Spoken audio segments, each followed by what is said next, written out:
Hi, John J. Dick here. First line of defense, protecting the Earth from the cow invasion, one delicious steak at a time. First, we'd like to apologize for being silent for a little while. E3 is upon us and the SCUM team have been working hard. Alright, I'm gonna be honest with you guys. It's the cleaning lady. She blew the main fuse and the fuse box is high up on the wall, out of reach. Occasionally we have a power surge, like that one. So it's true. But let's get back to the game to cover one main topic, and that's the character creation process. To fully understand how human body simulation works in SCUM, we're going to go through the character creation process first. By now we've established that all characters in SCUM will be unique and that their skills and attributes will dynamically change in the game. There are four main attributes that define the character's physical and intellectual capabilities: strength, constitution, dexterity, and intelligence. They range from 1 to 5 and the average value is 3. For example, an intelligence of 3 represents an IQ between 90 to 110, which is considered to be an average IQ, while an intelligence of 5 would be something closer to a genius, like me. Players can always choose to increase attributes during the character customization process. Your favorite attribute will be boosted, but at the expense of taking points from your other attributes. It'll take a lot longer for you to build up low attributes than if they started from average. This is what we call a character specialization. Besides the most obvious things like entering a name, the first thing that influences metabolism is age. By selecting different age groups, you'll apply certain bonuses or penalties to your character's attributes. For example, younger people are more agile and have better dexterity, while older people have bonuses on intelligence. Now let's explain what specific attributes mean. Strength is linked with muscle power and muscle mass in general. It defines capabilities that perform actions that require strength, like carrying heavy objects, recoil control, or opening a jar of pickles. Greater strength usually means that your character will look better on the beach too, but be careful because bigger muscles also burn calories faster. Here you can see the most obvious difference between low and high strength.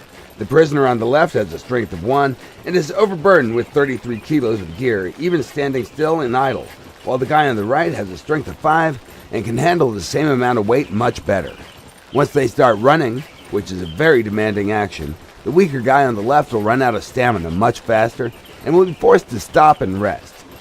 Here is how strength attribute can influence stamina directly, despite that stamina is actually defined with the character's constitution level and not strength itself. The second example shows how well a character can control the recoil of the rifle, depending on his strength.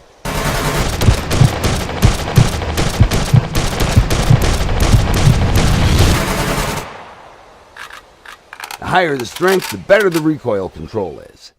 Finally, here you can see the most obvious usage of strength, and that's in hand-to-hand combat. Although skill and speed are important, you shouldn't underestimate the size of your opponent. They might be slow, but they'll be able to knock you out easily and crush your nose like a grape.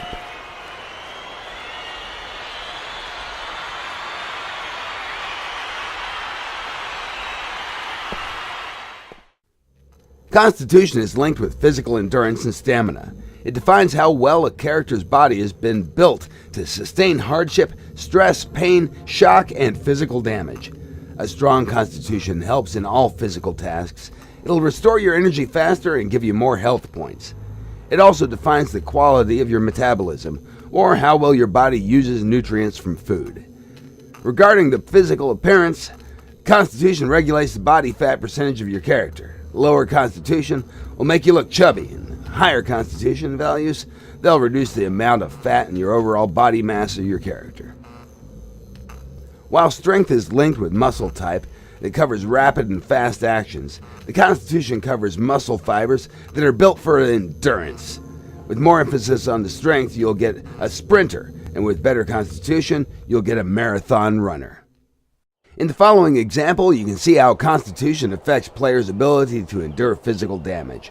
The character on the right has a higher constitution attribute than the guy on the left. All other attributes are the same. A higher constitution means more health points. Here you can see how constitution impacts endurance and overall performance of your character. The guy in the white t-shirt has a constitution of 5 and the guy in the distance has a constitution of 1. Other attributes are the same. The convict with the lower constitution has less stamina to start with. Running down the slope will reduce the stamina consumption speed slightly, but it'll nevertheless get tired very quickly. The body that's out of shape usually is not capable of dealing and considers heavy physical activity a stress. Because of that, it can sometimes fall into shock, resulting in severe muscle pain, dizziness, nausea, and vomiting. Good news is that if you keep exercising, your body will adapt and your constitution will improve. Dexterity is also linked with muscles, but in a way that controls how fast a character will move and perform everyday actions. It also influences reaction time and balance, keeping you safe from falling when you're getting back home drunk. Higher dexterity will reduce the total weight of the character, both fat and muscle mass. Here you can see how dexterity can influence the speed of performing daily activities of an average American, like reloading a handgun.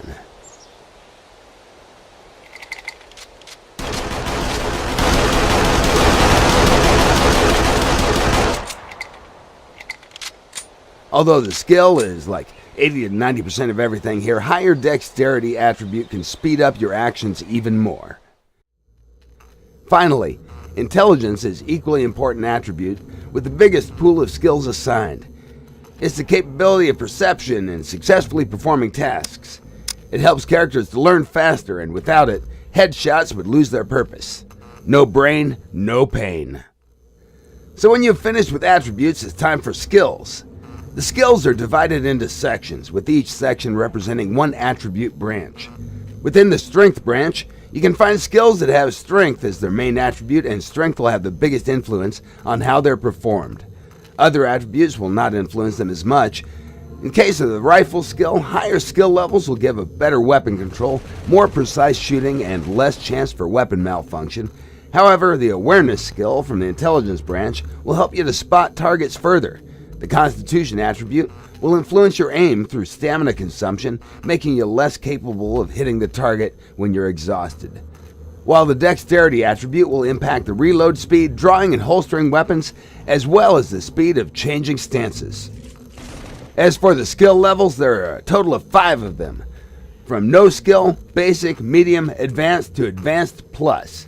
No skill means that you have no prior experience with something, but that doesn't deny you from trying it. It just means you're gonna suck at it. You're gonna be limited with what you can do until you reach a higher skill level. To upgrade the skill in the game, you'll have to perform it. Here you can see how the character's running skill will be upgraded simply by running. For each action you do, you'll gain some experience points. Even advanced skills can be upgraded. The final level is Advanced Plus and can be achieved only in the game.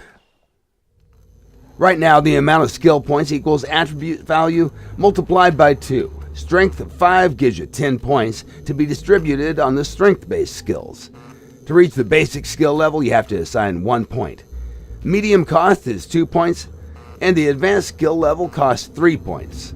So if you want to have advanced skill rifles, you're going to have to dedicate 6 points from the pool. Here you can quickly see the difference between basic and advanced cooking skills. With the higher skill level, you gain speed on your food preparation. You'll also gain access to more difficult food recipes.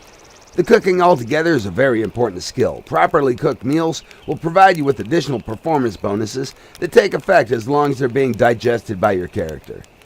Cooking also helps you to store food and use ingredients more efficiently, which means that you professional cooks can prepare nutritious meals with less ingredients. In the following example, you'll be able to see how different skills and attribute levels, along with the quality of tools, can influence the results of doing something basic, like bush cutting. Now the characters have different dexterity and different skill levels, but they all use the same level 4 cutting tool. The character with the best combination of all these 3 elements will cut the bush first.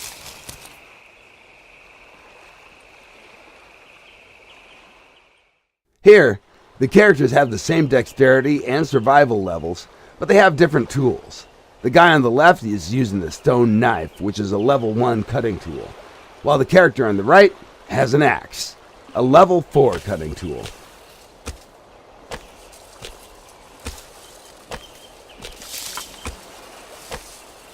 The character with the better tool will finish cutting faster, he'll also get more resources from the same thing. Using the lower level tool will usually destroy a certain amount of resources.